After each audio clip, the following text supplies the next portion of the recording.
Hi, I'm Dave Epstein, and welcome to this edition of Growing Wisdom. Today we're going to talk about Volcano Phlox.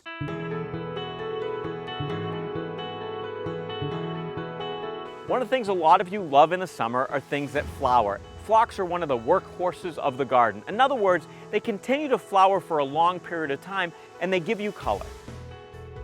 So why Volcano Phlox? Well, the reason I've chosen this variety is that they are mildew resistant. So mildew covers the leaves with a white, almost like a furry coating.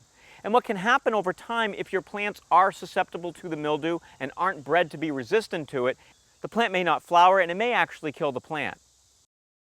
The Volcano Phlox have been bred to be mildew resistant. Now it doesn't mean they'll never get the mildew. In a very wet spring with a lot of high moisture content and a lot of rain, even the Volcano Phlox can get the mildew, but they'll continue to flower, and that's the great thing about them.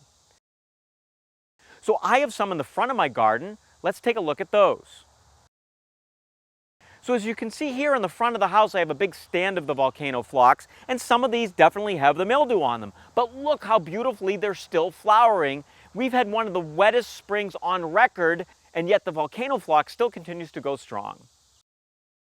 Let's talk about where these phlox should be planted.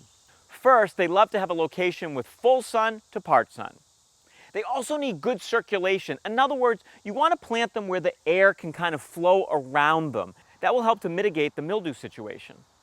The phlox will also benefit from a regular feeding. Now, when the phlox are done flowering, here's what's kind of neat, is you can cut off the spent blooms. Spent blooms are those which have passed. And what you'll notice is along the side of the plant, you'll actually get new flowers to come up. Now the second flushes of flower may not be as brilliant as the first, but nonetheless they will continue to flower, sometimes right until frost. So fragrance is always a tough thing to convey during a video. Obviously you guys can't get this wonderful scent. I'll tell you a little story. Before we did the video this morning, I put these inside because it's so hot I wanted the blooms to look real nice. So this morning when I got up and went into the room where these were all sitting all night, the whole room smelled amazing. And that's the wonderful thing about the Volcano Phlox. They have this really great scent. So plant them near a walkway, plant them under a window that maybe you'll open up, and that pleasing scent will come right into the house. Now, I like to plant the phlox what's called in mass. So I like a big group of them. Now, this is actually 4 different color varieties of the Volcano Phlox, and I like the way this looks. You could plant the taller one in the back, plant the ones that get a little shorter in the front, and I like the mixture of colors. Alternatively, you could have selected 4 or 5 of the same color and had just one mass of color as well.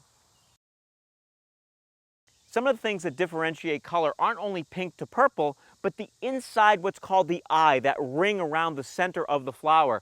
So sometimes we have pink with a white ring or eye, and sometimes we have pink with a red ring or eye. That's kind of neat.